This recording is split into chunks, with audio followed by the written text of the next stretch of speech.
Na década de 1990, a cultura pop mudou para sempre. As televisões foram tomadas pelos mutantes, uma nova raça dotada de poderes extraordinários.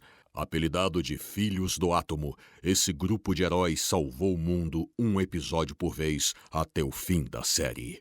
Mas agora está de volta. Para resgatar essa época gloriosa, chegou a hora de afiar as garras, ligar a sala de perigo e reencontrar os X-Men.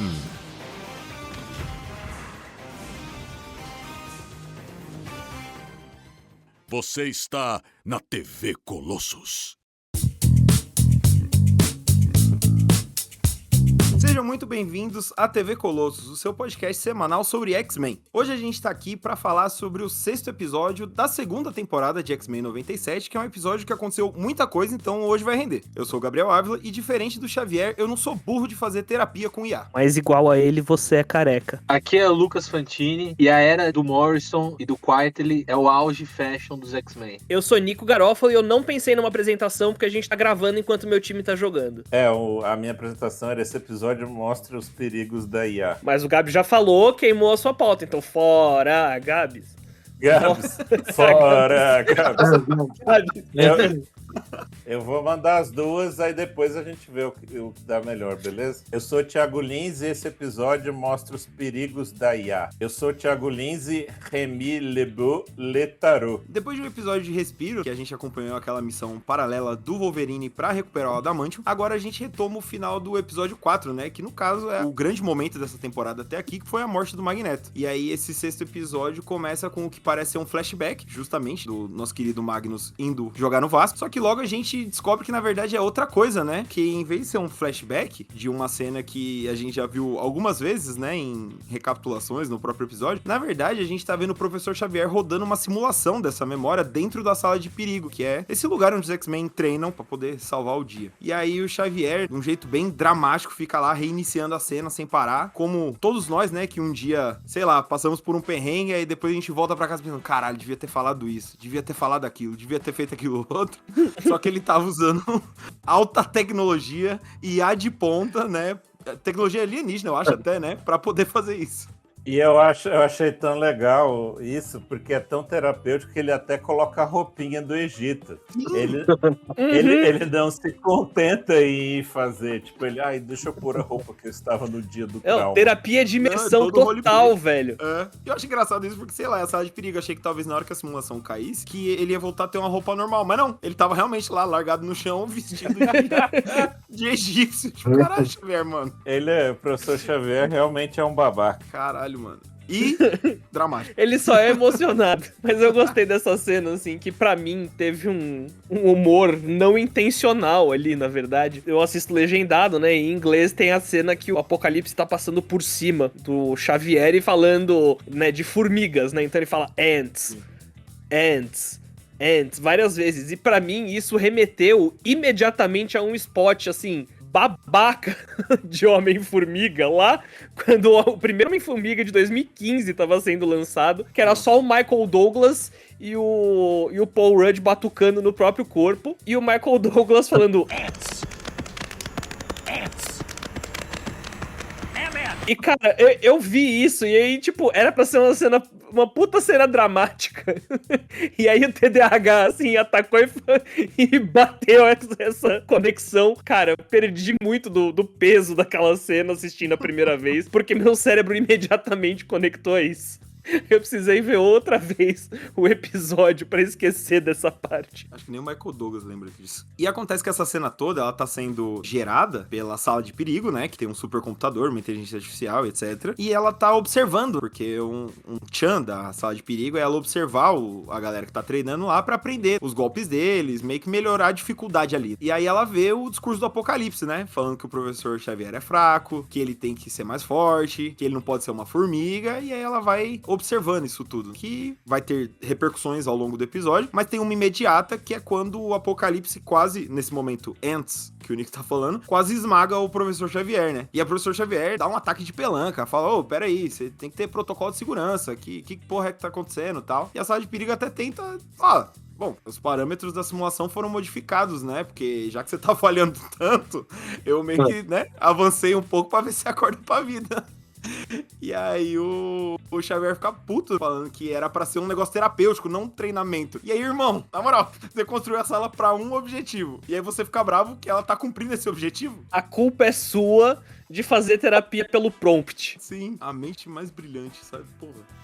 Depois de dar esse esporro, ele fica bravo, né? E aí a gente tem bem como um momento novelão, bem dramático, em que ele segura o capacete do Magneto, né? E fala, não tô nem aí pra sobreviver ao apocalipse, porque depois de todos esses anos eu não sei como é que eu vou sobreviver sem o Magneto. E aí ele fica lamentando, eu não consigo mais sentir a presença dele e tudo mais. Então, assim, a gente já imaginava, mas é a representação do quanto perder o velho amigo meio que acabou com o mental do professor Xavier, né? A ponto dele fazer terapia com o Iago. Pois é, acho que depois de décadas deles brigando e rivalizando ali visões bem antagônicas, assim, do futuro pros mutantes, eles estavam agora se dando bem, né, e estavam juntos trabalhando pro mesmo ideal, foi lá e acabou cedo. Deu nem pra curtir uma parceria, né? É, então. Um tempo depois, a gente vê o professor já de volta à sua compostura, aproveitando que todos os X-Men estão de volta no presente, para reabrir o Instituto Xavier para jovens superdotados, a escolinha mutante que tinha sido primeiro destruída na primeira temporada e depois esvaziada na segunda, quando tava todo mundo, cada um num período do tempo. E aí a gente vê ele dando as boas-vindas aos mutantes jovens que a Jubileu resgatou lá no segundo episódio, que o Thiago listou bonitinho quem era quem. E aí ele tá lá falando com essa molecada, né? Ele faz um discurso homenageando o Magneto, dizendo que apesar dos X-Men estarem banidos pelo governo, a escola pode continuar, né? E ele apresenta a Tempestade como uma nova diretora pro Instituto Xavier. Um momento que eu achei bem maneiro, assim. E aí, enquanto o Xavier tá mostrando, né, as instalações, recebendo a molecada, ele acha que é de bom tom dar um sustinho na galera que tá chegando agora, porque um monte de criança traumatizada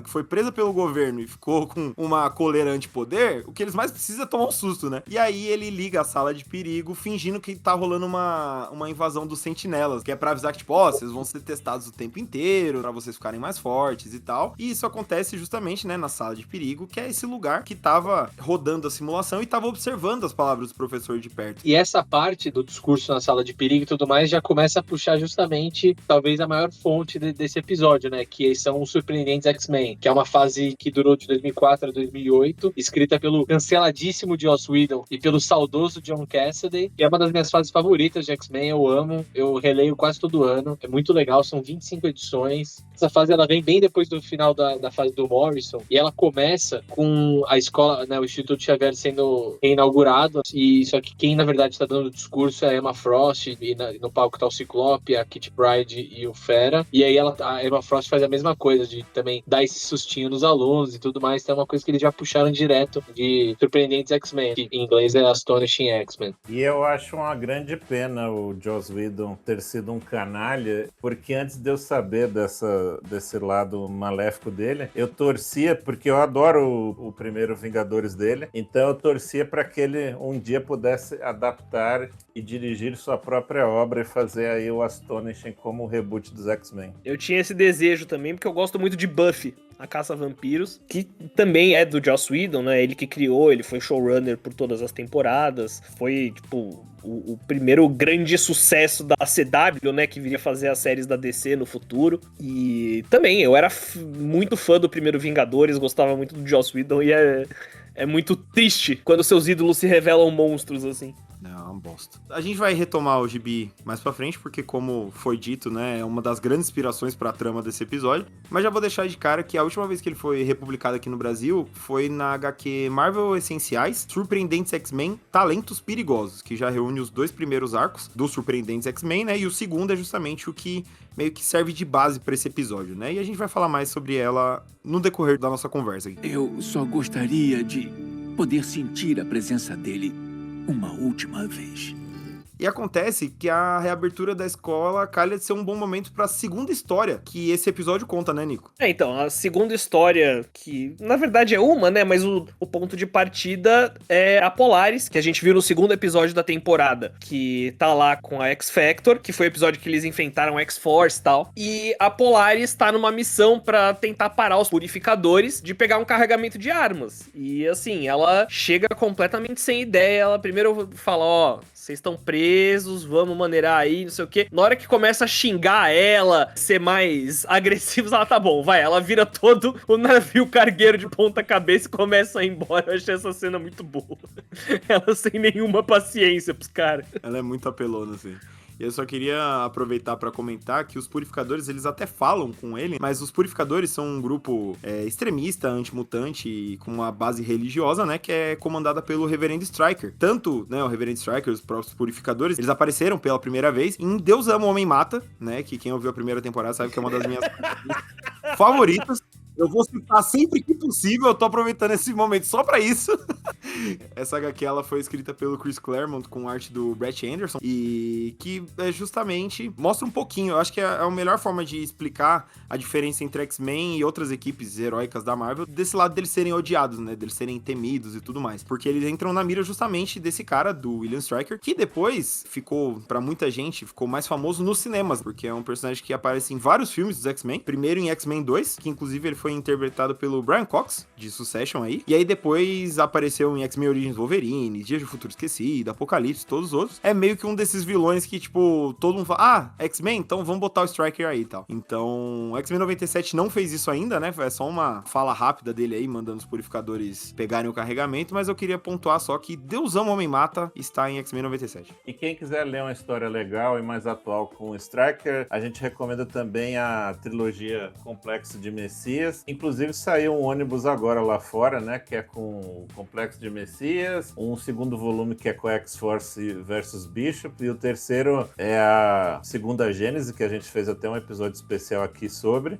Lá os purificadores estão atrás da bebê Hope, então é basicamente uma luta dos X-Men com eles e com os carrascos. Os três tentando chegar antes na bebê. Para os mutantes é uma esperança, para os purificadores é como se fosse, né, um sinal do fim dos tempos. E aí no meio disso tudo a gente descobre que quem está com a bebê é Cable, e por aí vai, é muita emoção e diversão recomendada. Top 5 histórias dos X-Men. Voltando pro episódio, a gente tem o embate entre a Polaris e os purificadores, que começam a atirar nela, né? Pegam a carga que eles estavam contrabandeando ali e começam a mirar nela. A Polaris tenta dar aquela contada até 10 ali, mas os caras continuam atirando e tal. Ela fala, mano, quer saber? Olha o que eu consigo fazer. Ela pega e racha o navio no meio e atira em direção dos caras. Só que aí ela toma um esporro da Valerie Cooper, que é a chefe da X-Factor, né? Que trabalha pro governo. Toma um come gigantesco chegando no escritório, porque ela fala, cara, eles eram terroristas, eles estavam me atacando. Ela fala, terroristas ou não, são vidas humanas, tal, né, tem que dar uma chance. E ela acaba sendo demitida da X-Factor, porque as pessoas começaram a ter medo dela como nova Magneto. Aí fica subentendido aí uma coisa que eles vão falar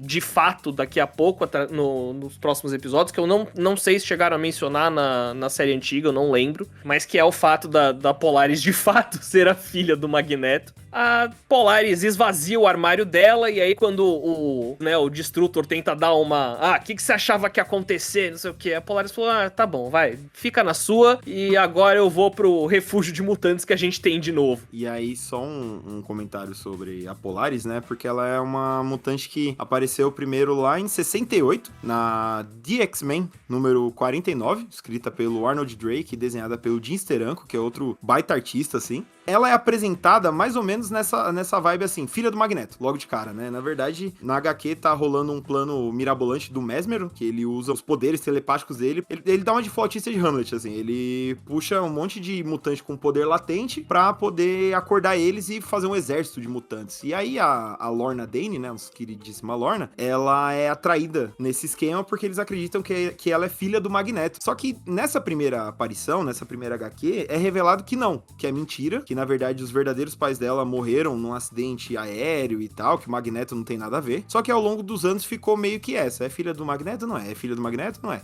E aí, muitos anos depois, foi confirmado que sim, rolou meio que um retcon falando que sim, ela é filha do Magneto, que o acidente que matou os pais que ela achava, né, que eram os biológicos dela, na verdade, foi causado por ela, por um surto dos poderes dela, né, como todo X-Men, surta na juventude e mata alguém da família, e o Magneto, junto com o Mestre Mental, ele apaga essa memória dela, pra ela não lembrar que é filha dele, que ela tem poderes, etc, pra aí ela só realmente ter esse despertar mutante, etc., lá na adolescência, que é o momento onde ela começa a fazer parte dos X-Men, né?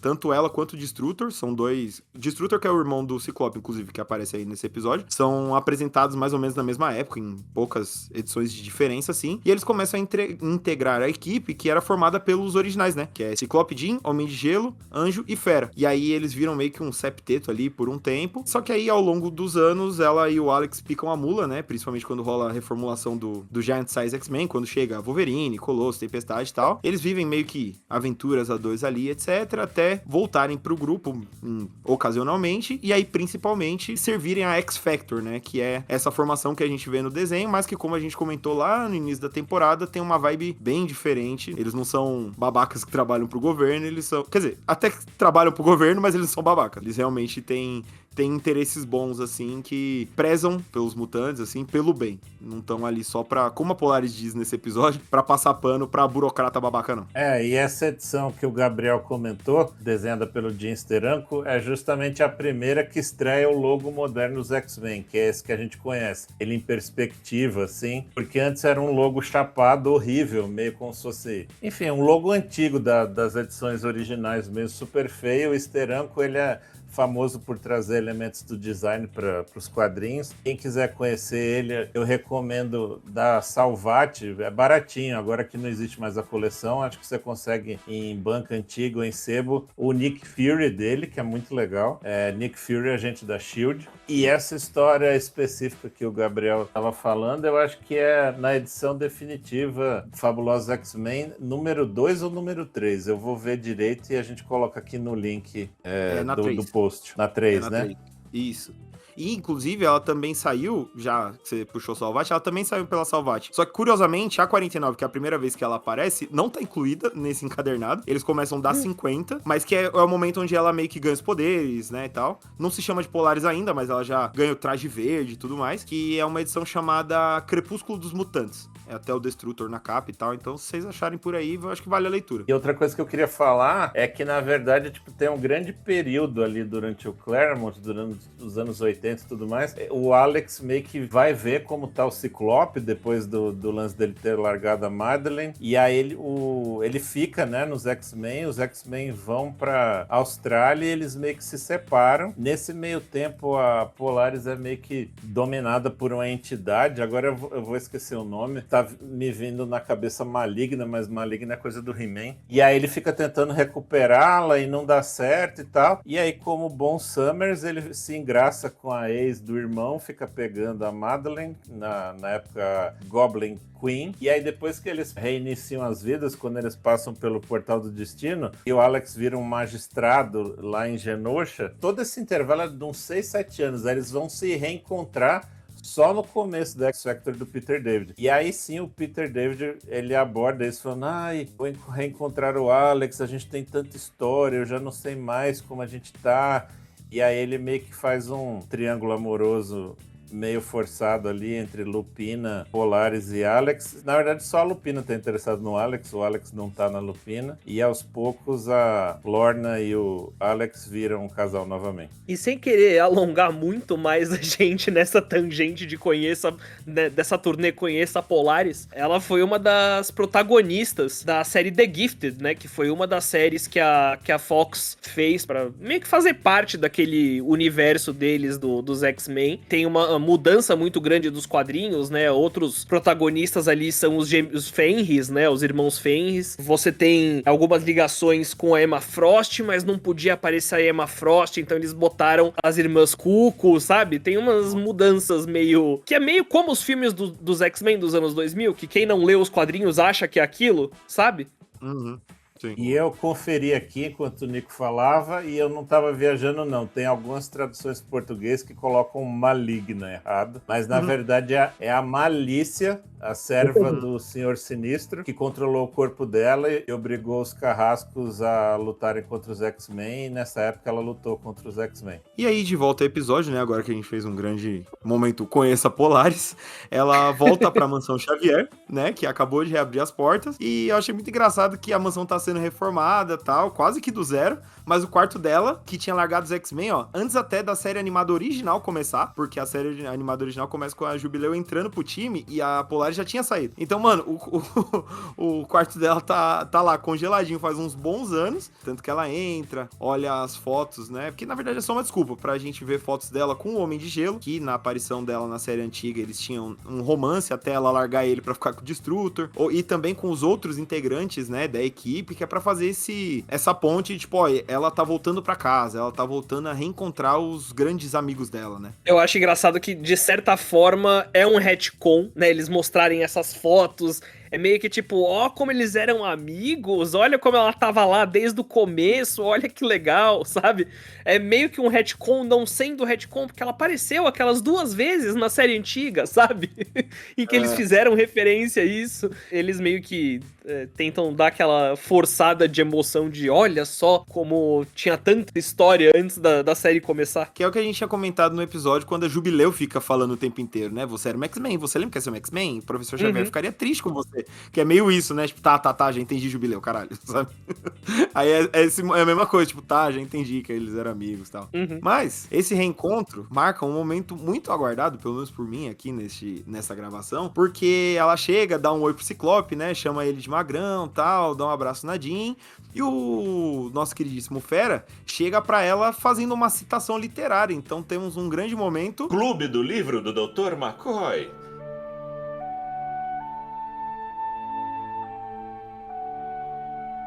Mas antes disso, eu quero colocar aqui um negócio que o Gabriel não colocou no roteiro, que é o Ciclope admitindo que é um perdedor CDF. Ele fala pra ela: ô, Lorna, difícil, né? Os mais estudiosos e CDFs não conseguem ficar longe de casa. Sim, é muito bom porque ela fala, é o sujo falando do mal lavado. E ele nem tem resposta. Ele dá meio que uma de Gabriel que sempre fala, nessa eu não tenho como defender. E só ficar quieto ali. Essa eu não tenho como me defender, é foda. Aliás, eu quero falar outra coisa também. Quando a gente se confunde aqui, leitor, é porque a gente não fica lendo Wikipédia para vir fingir que sabe, igual certos concorrentes por aí, que eu não vou citar o nome. Gente que leu Wikipédia. A gente cita de cabeça e a gente é velho, a gente leu tudo e a gente não se recorda, tá bom? Mas vamos lá. Agora é uma parte que eu anotei porque é o seguinte: o nosso Dr. McCoy me decepcionou nesse episódio. A frase até que é bonita, né? Cada partida é uma forma de morte, assim como cada reencontro é um tipo de paraíso. Tryon Edwards. Aí eu falei, que porra é essa? E tipo, eu trabalho com literatura há uns 20 anos. Tipo, modéstia à parte, é muito difícil eu nunca ter ouvido falar do escritor. E não à toa ele é um teólogo. Então a gente está lidando com um cientista que estuda evolução e ele vai me citar um teólogo. E fui procurar sobre esse cara, é só um americano, né? Desenho americano citando americanos. Mas ele, para quem tiver interesse, ele tem um livro chamado Um Dicionário de Pensamentos. E me chamou a atenção de meio que são assim, como se fossem aforismos desse teólogo. Um que parece muito uma frase que o Yoda falaria, porque ele fala assim: pensamentos se tornam palavras, palavras se tornam ações, ações se tornam hábitos, hábitos se tornam caráter, caráter se tornam destino. Portanto, vigie os pensamentos de sua mente com o olho insone de sua mente. Eu não gostei muito. E como a ideia era falar sobre chegadas e partidas, eu quero falar aqui um pequeno poema de Manuel Bandeira chamado Lua Nova. Ele foi publicado no livro Opus 10 de 1952 e ele é assim: todas as manhãs o aeroporto em frente me dá lições de partir. Hei de aprender com ele a partir de uma vez. Sem medo, sem remorso, sem saudade. Se o nosso queridíssimo Hank McCoy tivesse declamado esse, a Polaris não teria falado, nossa, obscuro, hein? Ia ter falado, caramba, que bonito. Teria falado, porra, grande Manuel Bandeira. Eu sempre soube que você ia voltar. Era puxar saco do professor. Olha só quem fala, magrão. E aí o reencontro continua, né? A Polaris dá uma lamentada, tipo, pô, a gente treinou tanto, evoluiu tanto pra estar sempre no mesmo lugar, né? E a Jean tenta puxar o copo meio cheio de que, pô, pelo menos a gente ainda tá aqui, vai. Meio que assim, podia ser pior, a gente podia estar sozinho, mais fudido, mais mal pago, sabe? E fala, vai lá trocar uma ideia com o professor, vai, pra você ficar mais tranquilo. E aí eles têm meio que um chá das 5, assim, e o Xavier explica que desde Genosha tá tudo meio ruim, né? Mas que pelo menos agora a molecada mutante tem um lugar pra chamar de lar. lugar. Porque, como a gente viu nos episódios anteriores, eles estavam, né, literalmente na rua, sendo perseguidos e tal. E isso, inclusive, dá até toca um pouco numa ferida ali da Polaris, né? Que ela tenta se justificar, falando que o X-Factor prendeu eles achando que estavam fazendo uma coisa certa pra tirar eles das ruas e tal, mas que, na verdade, eles só estavam trancando a molecada, né? Escondendo, né? Maquiando, entre aspas, um problema em vez de deixar eles seguros, né? E aí a Polaris pergunta pro Magneto, e você, como é que você tá com a morte do Magneto, né? E o Xavier desabafa, fala que, pô, não consigo mais sentir meu velho amigo, né? Apesar de tá vendo ele em todo lugar. E a Polaris comenta, né? Tipo, então você deve ter visto por aí que estão me chamando de herdeira do Magneto, né? E aí ela fala, e aí sim o episódio meio que confirma, né? Que apesar deles terem o mesmo sangue, ele não é pai dela coisa nenhuma, que pai é quem cria e quem criou ela foi o Xavier, enquanto ele tava lá brincando de vilão. E aí o Xavier dá uma passada de pano, né? Tipo, não, peraí, vamos lá. Talvez se você entender o Magneto, você consegue entender você mesma, tal. E aí ela fica brava e fala, não, mas peraí, eu não quero que ninguém diga quem eu sei quem eu sou e tal, né? Meio teimosia, mas em parte acho que um argumento meio que faz sentido. E aí o Xavier fala, não, eu acho que nessas horas é importante a gente encarar o que ou quem nos assombra de frente, né? Pra meio que a gente tomar controle da nossa própria história, da nossa narrativa.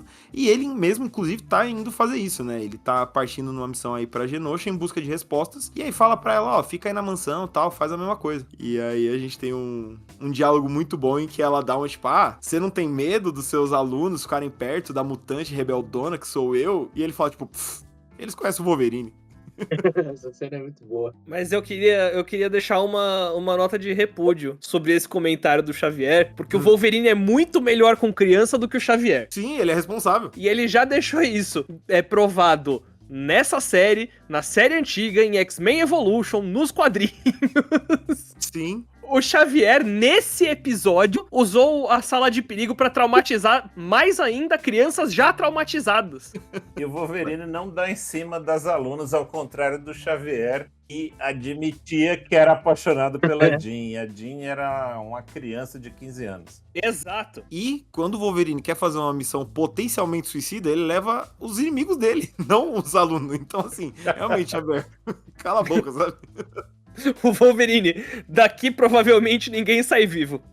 Vou levar a galera que eu não gosto. Xavier, daqui ninguém deve sair vivo. Vou levar meus filhos. E aí, a partir daí, o episódio se divide de novo meio que em duas histórias que são uma só, né? Porque aí, de um lado, a gente tem o Xavier, o Fera, o Ciclope e a Jean indo pra Genosha, né? Fazer isso aí que o Careca disse. E do outro lado, a Polaris fica pra trás com a Tempestade, o Forge, o Bishop, o Morph e a criançada, né? Só que aí, antes que eles tenham tempo pra botar o papo em dia, eles são chamados porque rolou uma emergência na sala de perigo, né?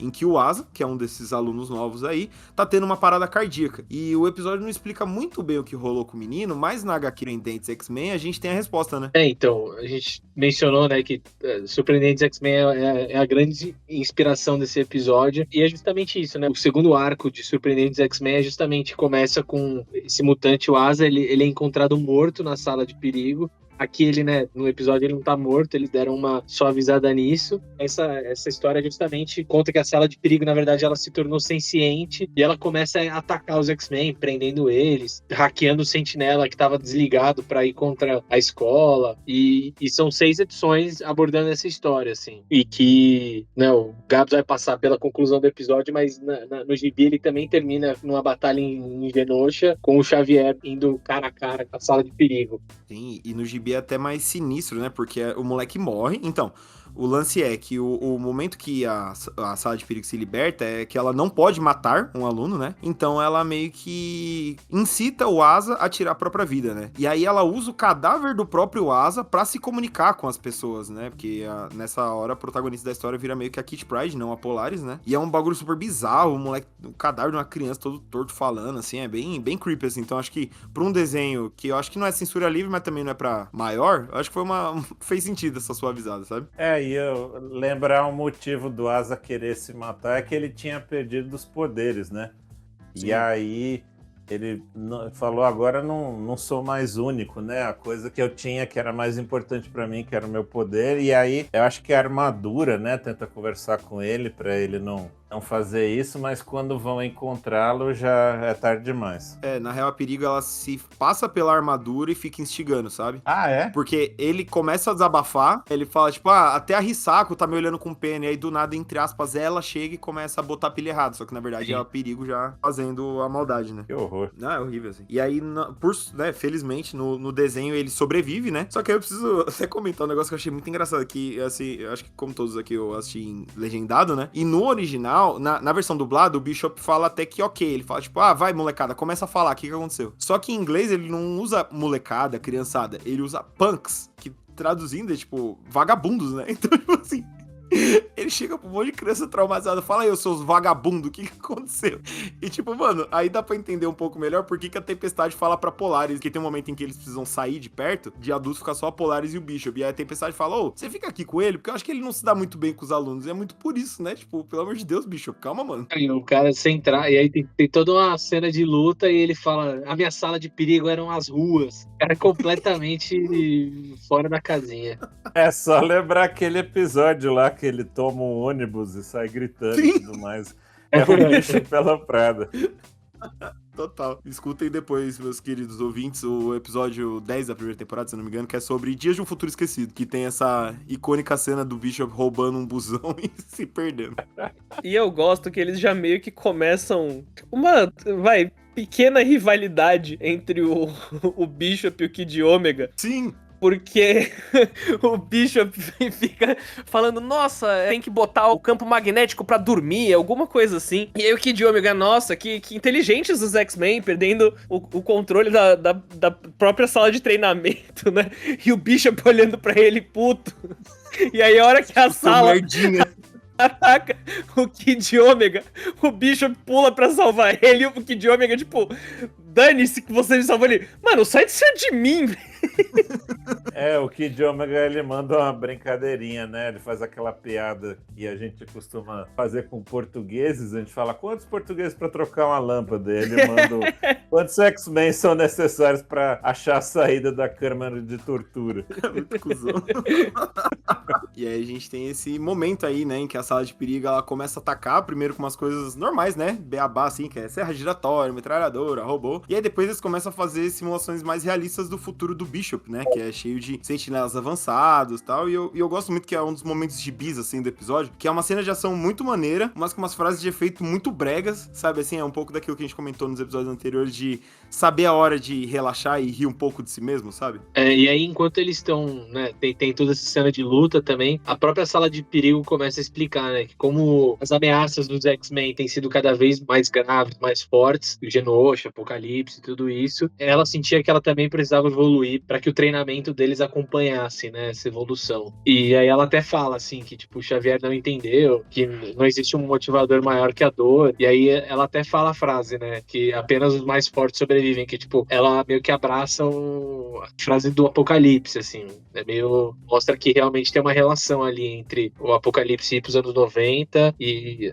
do nada a sala de perigo se revoltar. E eu achei legal essa parte porque, parando pra pensar, assim, eu dei uma brisada nesse sentido de que o Apocalipse, essa filosofia de apenas os mais fortes sobrevivem e tal, meio que é o que baseia a sala de perigo, né? De que, pô, eles têm que sempre estar um passo à frente, eles sempre têm que ser mais fortes que os inimigos e tal. Só que a grande diferença é que o lance do Apocalipse é que essa filosofia é meio que o fim. É assim, vamos botar todo mundo pra brigar, quem sobreviver, sobreviveu, e aí eles vivem em paz. Enquanto que pro Xavier, pros X-Men, é meio que um meio de dar um passo adiante, sabe? Tipo assim, eu tenho que ser mais forte pra proteger os outros, eu tenho que ser mais forte pra ajudar os outros, e não simplesmente eu tenho que ser o mais forte pra herdar a terra e foda-se. Foi só um negócio que eu fiquei brisando sobre esse meio que embate de filosofias, assim, que baseia esse episódio, né? Esse choque entre esses papo torto do Apocalipse com a filosofia dos X-Men. E eu queria aproveitar e chamar uma convidada especial para trazer outro viés sobre a perigo. Diretamente do Entre Migas, Natália Bride.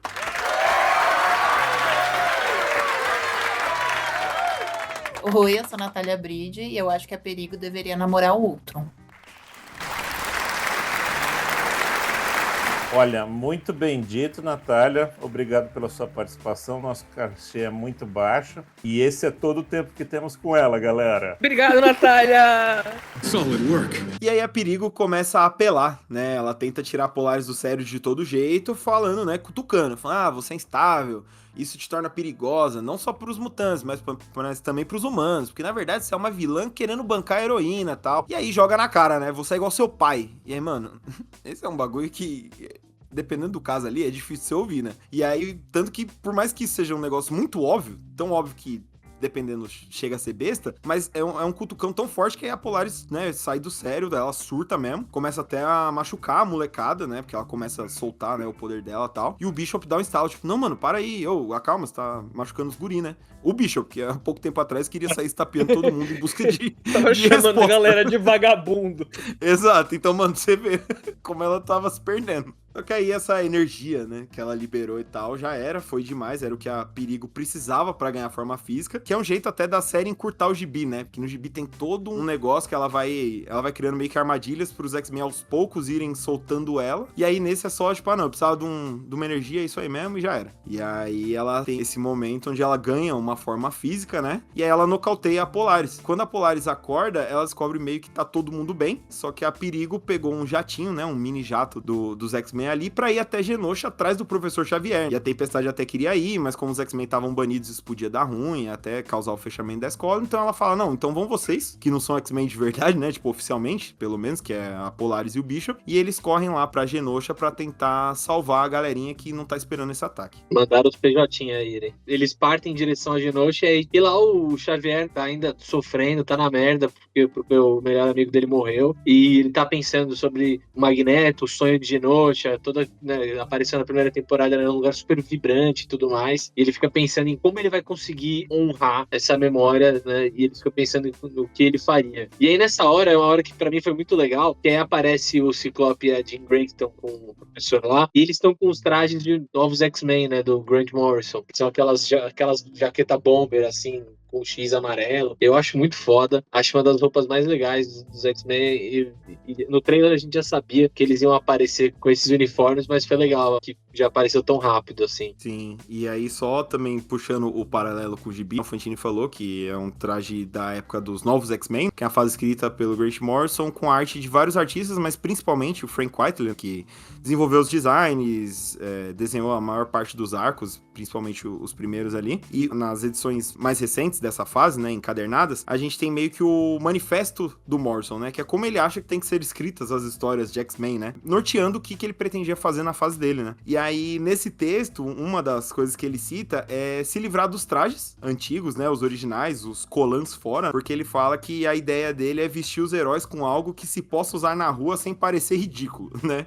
Ele fala que o filme quase que acertou, só que é aí que eu acho engraçado, porque quando começa esse texto, você pensa, como ele fala, né, colã ridículo, não sei o que, então acho que ele queria um negócio mais esportivo mesmo e tal, e não, ao longo do texto ele até fala, tipo, não, eu quero um negócio biker, radical, eu quero um X amarelo luminoso para as pessoas ver de longe, que é pra dar uma vibe de unidade, né, meio que um uniforme e tal, que eles vestem com orgulho, mas também que é pra ser cheguei e tal, mano, vamos discutir novos visuais, vamos redefinir a moda, sabe, eu acho isso uma ideia muito boa, assim, que realmente funciona, né, não sei pra quem tá assistindo direto no desenho e tal, mas lendo, causa realmente esse choque. Não que os trajes antigos sejam piores ou ruins, pelo contrário, eu até prefiro, mas eu acho que é uma mudança boa que rola nesse momento, assim, porque tem o contexto da época, né, anos 2000 e tudo mais, e aí eu acho bem legal o pessoal de jaquetinha, gola rolê, sabe, com um X no peito, eu particularmente gosto muito. Eu gosto muito também, do mesmo modo que o Fantini falou que o Surpreendentes é o que ele relê constantemente, a fase do Morrison é a minha queridinha, assim. Apesar de toda esquisitice do final que não fecha direito, eu gosto muito, eu sou muito fã dele. Eu me diverti muito lendo os X-Men dele. Gostaria até que ele voltasse, sabe? Nem que fosse para uma minissérie especial, algo fora da cronologia. Seria incrível. Falta. E só pra amarrar um pouquinho esses dos uniformes, eles até meio que explicam o que é essa roupa nova que eles estão usando do nada mais adiante no episódio, né? Mas a gente já vai chegar lá. Antes que o Professor Xavier tenha a chance de ter essa epifania e descobrir que caralhos ele foi fazer em Genosha, a Perigo chega, né? E a gente tem o início aí do clímax do episódio, porque os X-Men percebem que ela tá vindo com mais intenções, começam a atacar, o que de primeira não funciona, né? Porque afinal de contas é uma máquina treinada pra justamente reconhecer os padrões deles e tudo mais. E aí a Jean tem a ideia de improvisar, né? E é o momento que tem até nos trailers Slashers, onde ela faz uma garra psíquica pra combinar com as rajadas do Ciclope e isso ser imprevisível, né? Surpreender a Perigo e tal. Só que assim, dura 2 segundos e aí depois a Perigo contra-ataque já era, né? E aí, logo na sequência, o Fera usa lá aquele smartwatch tecnológico dele pra tentar burlar, né, os sistemas da Perigo de poder prever o que vai acontecer na sequência. E ele toma um porradão dela e aí vira meio que um X1, né, uma luta entre o Xavier e a Perigo. E eu achei muito maneiro, assim, porque primeiro que a gente tem esse momento em que ela dá uma de Heisenberg, né, fala agora eu sou o Perigo, né, e aí o Xavier tenta encerrar esse treinamento, fala chega, você já cumpriu sua missão, obrigado, só que obviamente não funciona. Ela fala que tá além da programação dela e vai pra cima. E aí eles saem na porrada numa cena que, mano, eu achei muito criativo, assim. Um jeito bem legal de ilustrar esse X1, que eu imaginei que talvez fosse pro caminho que acontece na HQ, que é uma briga mental mesmo, né? E aí mostra essa cadeira dele especial com as arminhas, né, que saem e atiram. Uma coisa bem brinquedo e não à toa é o exclusivo da Hasbro da San Diego Comic Con desse ano, que vai acontecer esse final de semana. Eles divulgaram essa cadeirinha dele aí com arminhas. E eu acho que também é pra dar uma variedade de movimentos ali pro Xavier, né, na questão de ação, porque quase todos os episódios é uma batalha mental. A gente sempre vê ele se movendo, ele conversando e tal, só que é sempre num campo psíquico. Nesse não, nesse a gente vê, tipo, o cara tá preparado, sabe? Então eu acho que eles queriam mostrar que não são só os X-Men que treinam, ele também faz parte desse exercício constante contra o apocalipse, sabe? Total. Tanto que nessa parte ela meio que chega... Ele dá um chega pra lá na Perigo, né? Porque ele usa o mini jato pra tacar ela longe, rola uma explosão e tal, mas não adianta muito, né? Porque ela volta. Inclusive, ela chega falando que o Xavier é teimoso, que ele fica tentando mudar a maré inevitável, que também é a forma como o Apocalipse se refere a si mesmo. Ele é a maré inevitável, então realmente tem um trelelezinho rolando ali. E aí eu achei muito legal que nesse momento ela chega com um machado, né? E primeiro me lembrou um negócio meio filme de terror slasher, assim, né? Tipo um Sexta-feira 13, Halloween, com um assassino vindo devagarinho na sua direção com um machado. E aí ela fala, né? Ah, dessa vez eu vou mirar na cabeça. E eu lembrei direto aí do Thor em Vingadores, né? Nos últimos ali, principalmente no Ultimato, onde ele vai atrás do Thanos, corta a cabeça, pronto, mirei na cabeça agora, e aí? O que adiantou, tá ligado? Só que aí, diferente do Thanos, né? O professor não é degolado, porque bem na hora do golpe fatal, a Polaris chega ali, tacando o machado de volta na Perigo, né? Tenta conter ela e tal. E aí a Perigo continua ali no papinho pra tirar ela do sério, né? Falando, não, Polaris, a gente é igual, a gente tá destinado a repetir os pecados dos que nos fizeram, um negócio meio dramático e tal. E aí rola um combo bem legal de poderes, que é um negócio que eu gosto muito das animações, tanto da antiga, mas principalmente nessa, que é o momento em que a Jean cria, tipo, um redemoinho, assim, já que a Tempestade não pôde vir, né, coitado? E a Polaris começa a tacar coisa na Perigo pra elas irem desfigurando, assim, eu achei bem legal essa parte. Foi uma cena de ação muito boa, que a gente viu uns pedacinhos no trailer. E esses dias eu vi no Instagram, eu não vou lembrar o perfil, é um perfil gringo ali que aparece no algoritmo, que o cara tava analisando o trailer que saiu do próximo Vingadores, né, o Vingadores Doutor Destino, que vai sair esse ano. E o quanto esse trailer não consegue fazer absolutamente nada pra empolgar, porque agora a gente tá com o olho treinado pra absolutamente tudo que a Marvel faz nos live actions, de atores filmarem separados, todo mundo na frente de uma tela verde ou de um volume. Então ali a gente já sabe que não é real no trailer, sabe? Tipo, a gente já consegue ver essas besteiras assim cinematográficas no trailer e a gente já percebe que tem alguma coisa errada e que a gente sabe que o filme vai entregar muita coisa daquele jeito. Em contrapartida, X-Men 97 fez tudo certo, porque eles botam esse momento, né, da Jean fazendo as garras com a mente pra espalhar os raios do Ciclope, só que essa sequência do Xavier lutando na cadeira, pra Polaris chegando, os dois juntos, é realmente um espetáculo. E você vê que essa animação, diferente dos filmes que eles estão jogando nos cinemas, tem uma preocupação muito maior com o espetáculo que a gente vai ter, porque você não tem aquela coisa de movimento limitado que nem tinha na série original dos anos 90. Você tem todo um cuidado pra ter todos os detalhes do cenário e corresponder no rodamuinho que a Jean e a Polaris estão fazendo contra Perigo. É tão gostoso ver uma coisa com essa preocupação, assim, mas essa cena, assim, pra mim assim como as outras cenas de ação, a cena da Jubileu no segundo episódio é absurda, ajuda também. Depois de tanto tempo com a Marvel no cinema soltando coisa medíocre, assim, não só a Marvel, a DC também, seja lá quem for, só querendo fazer coisa pra vender ingresso. Não sei, é muito satisfatório ver eles lançarem alguma coisa que realmente é feita com carinho, sabe? Eu gosto muito dessa sensação de splash page de gibi mesmo, sabe? Que é aquela coisa que você tá lendo ali uma história, o negócio tá acontecendo, e na hora que você vira a página, você tem um momento de caralho, sabe? Então. É um pouco que eu sinto nesses momentos, assim. Tanto que X-Men 97, pra mim, eu acho que vai ser muito difícil alguma superar a do Noturno com o Wolverine no final da primeira temporada, sabe? O Noturno com as 3 espadas ali, cara, aquilo é... Pra mim aqui, entendeu? Assim, e é muito legal que não dá nem pra falar só porque... é porque em animação é mais fácil, porque a gente tá vendo um monte de animação meia boca que não tá fazendo, viu, Invencível? Então, assim, é legal mesmo quando rola esse capricho, assim. Acho que tá na hora de fazer um reboot forçado. E aí, né, na conclusão porradeira e emocional desse episódio, a gente tem um momento em que o Professor Xavier fala pra Polaris, tipo assim, mano, se solta, para de se segurar, vai pra cima, a energia que você não conseguir controlar, o Bishop absorve, vai pra cima. E aí a Polaris fica claramente abalada por tudo que ela ouviu da Perigo e da própria Val Cooper, fica meio, mano, mas e se eu me perder, né? E se eu me descontrolar, o que acontece? E aí o Xavier apela, né? Fala do Magneto, que ele já viu o Magneto fazendo coisas incríveis, que é o pai dela, mas também é um cara que tem poderes, né, ali parecidos, e que agora é a vez dela, tal, e ele usa poderes dele pra apresentar, entre aspas, esse lado do Magneto que ela não conheceu, que é esse lado guerreiro, né? O mutante que tava sempre tentando ser melhor, mostra flashbacks dele sendo altruísta, tem até aquele momento muito bonito dele falando pro Sanguessuga, não tenha medo, né? Que, porra, quando apareceu nesse episódio, eu vou dizer que eu dei uma arrepiadinha, assim, porque foi um momento muito foda. E aí é o momento onde ela se solta, bem melodramática, e eu vou dizer que eu fiquei meio dividido, assim, porque de um lado eu achei legal, uma forma de trazer meio que esse legado do Magneto, literalmente passar adiante, que ele puxa essas memórias, mas ao mesmo tempo fiquei meio assim, tipo, pô, a resolução de todo o arco da Polaris é tipo, aceita que você é filho do seu pai e é isso, sabe? Mas eu acho que tem o lance do... É meio um episódio sobre pais e filhos, né? No caso, pais e filhas, né?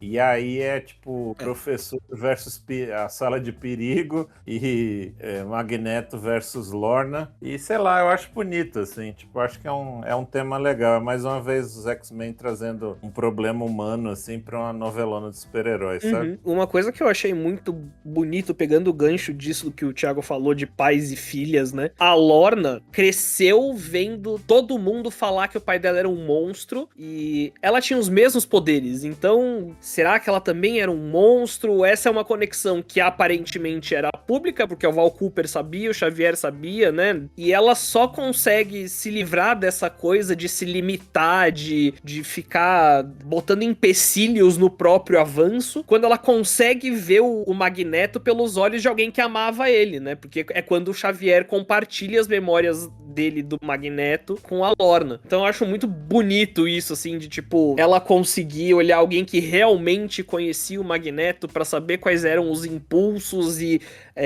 as filosofias e os traumas dele pra ter essa superação, sabe? Esse encerramento, talvez, pra ela, de nunca conseguir sair da sombra do Magneto. E aí, no fim, eles conseguem, né, derrotar a Perigo. E aí, eles têm até esse momento bonito, onde eles dizem que sentiram, né, o Magneto e tal, a presença dele ali. E o Xavier fala que ele descobriu qual que é o próximo passo que eles têm que dar. E aí, o episódio corta, né, e aí mostra o Xavier fazendo outro discurso sobre como ele aprendeu com o velho amigo que nunca é tarde pra se atualizar, pelo bem, né, do que vem por aí, do futuro e tal. E aí, que pra honrar o Magneto e a galera que morreu em Genosha, eles vão evoluir. Os X-Men passam a ser a Corporação X, né, que vai proteger o mundo e tal. E também é outra coisa que vem da fase escrita, das HQs escritas pelo Grant Morrison, né?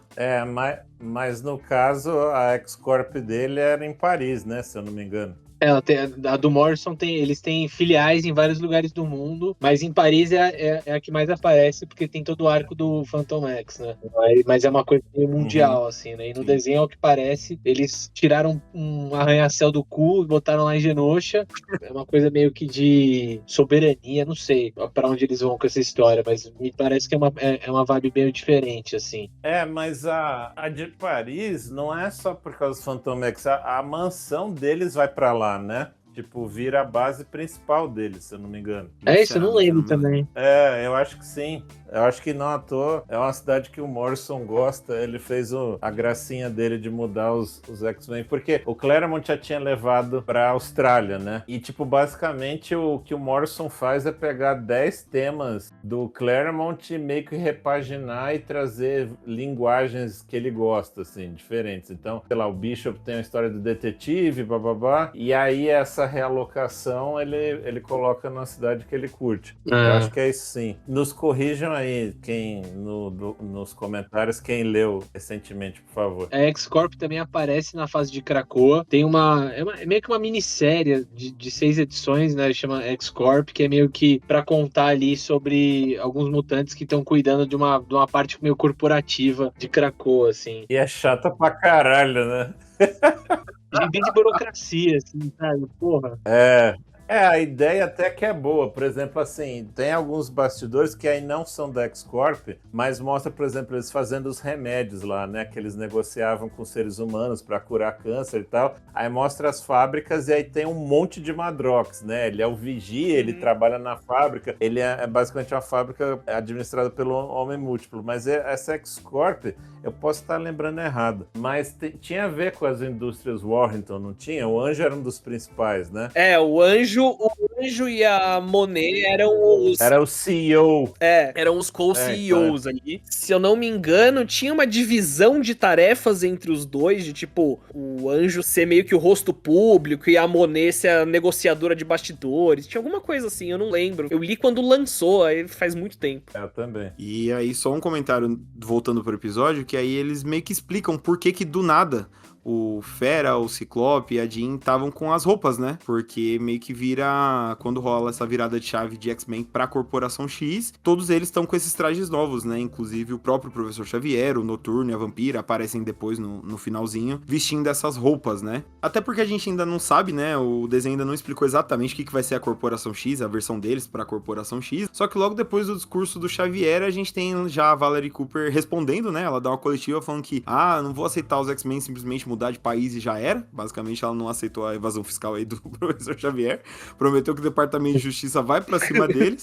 E aí a gente tem essa ceninha no final, onde esses X-Men, né, o time que já tava lá com a Vampira, o Noturno, eles se reúnem numa sala com o Professor Xavier e aí ele explica, ele fala, o mundo mudou mesmo, as ameaças estão maiores, então a gente tem que crescer também, porque eu tô sentindo que o apocalipse se aproxima. E aí a gente tem esse momento, as coisas se conectando. Então, acho que a gente fica por aqui, né? Acabou o episódio e tal. Não.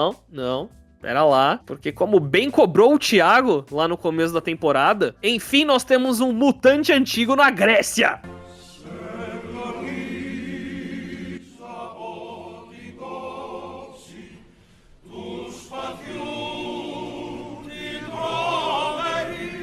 Sim, porque a gente tem meio que uma cena pós-créditos antes dos créditos, né? Porque ela não tem nada a ver com nada, mas ela tá antes dos créditos. Onde a gente tá em Atenas, sob o olhar do Vigia. Não sei se vocês repararam, mas lá no céu, no fundo, tem o Vigia gigantão olhando o que tá acontecendo. Eu não notei. Não? Não notei. Tá, ele tá lá no fundinho, assim, é tipo uma constelação no formato dele, tá ligado? E aí ele tá ali de olho, e aí a gente vê o que ele tá vendo, né? Que é o Apocalipse usando os equipamentos dele pra criar um novo Cavaleiro do Apocalipse, que pra surpresa de ninguém, que assistiu a cena pós-crédito da primeira temporada, é o Gambit, né? E eu achei a cena da transformação dele maravilhoso. As cartas de baralho, de repente, virando tarô, sombrio, não sei o que, colando nele como uma múmia. E aí ele levanta e não tem nenhuma das cartas coladas. Eu achei genial, foi muito tipo Sakura Card Captors isso, sabe? A Marvel, eles amarram muito algumas coisas entre mídias, assim. Na semana passada, saiu, no Marvel Rivals, saiu uma skin nova do Gambit, que é ele de Cavaleiro do Apocalipse. E aí, nesse episódio já aparece... Tudo conectadinho, né? Engraçado que o Apocalipse, ele tá fazendo lá as tractanas dele, né? Que é basicamente ligar uma máquina nessa versão do desenho, né? Eu achei engraçado que ele fala, tipo, mais poder, mais forte. E aí ele mesmo aperta a máquina, sabe? Tipo, ele tá gritando com ele mesmo. Eu achei muito engraçado. Mas aí agora isso significa que finalmente teremos Gambit, Cavaleiro do Apocalipse, né? Pra poder ter esse momento de choque com os X-Men que a gente tá esperando desde a primeira temporada e eu tô empolgado pra ver o que... Depois de 2 anos... a ressurreição mais aguardada, né? Desde, sei lá, o Jon Snow em Game of Thrones, mas tô ansioso. Agora é só torcer pra não fazerem que nem fizeram com o Jon Snow e ferrar a série depois que ele ressuscitar. Pelo amor de Deus. Pelo amor de Deus. E para finalizar, gente, vamos estrear uma sessão aqui chamada Correio Mutante. Você que lia os gibizinhos antigamente, não sei se vocês lembram, mas tinha os leitores podiam mandar cartinhas falando de erros, elogiando, falando, enfim, quais eram suas edições favoritas. No último episódio a gente pediu para as pessoas comentarem qual o X-Men favorito, né? E tivemos algumas respostas. Para citar alguns, a Thaís Rodrigues falou que o X-Men favorito dela é o Noturno, é um dos nossos favoritos também, Thaís. O senhor Bisotti comentou com a gente que é o Magneto, e ele não consegue enxergar o Magnus como vilão, inclusive o Fantini agradece, você que está vendo aí a nossa vitrine nova no YouTube vai perceber por quê. O nosso querido professor de física disse que qualquer um menos o Ciclope, o que seria a resposta correta. Aguarde medidas legais. Então a gente quer aproveitar e pedir aqui para vocês indicações de séries, gibis, livros, passeios, filmes, o que vocês estão fazendo aí ultimamente. Conta aí pra gente, vamos construir a nossa comunidade mutante. É isso. E aproveitando esse momento do Correio Mutante, a gente estreou nesse episódio, tá além do anterior, né? Mas nos primeiros teve gente que mandou abraços, falou, pô, legal que vocês voltaram e tal. Então eu anotei aqui só pra mandar um abraço mutante aí pro Rafael Richard Jr., pra @FernandaFilipa1133, pro Miyagi, pro Arthur Gomes, pra Tati Stuller, pro Woz e pro Nicanor. Espero ter falado o nome de todo mundo. Um abraço, nos vemos no próximo episódio. Um beijo! Tchau!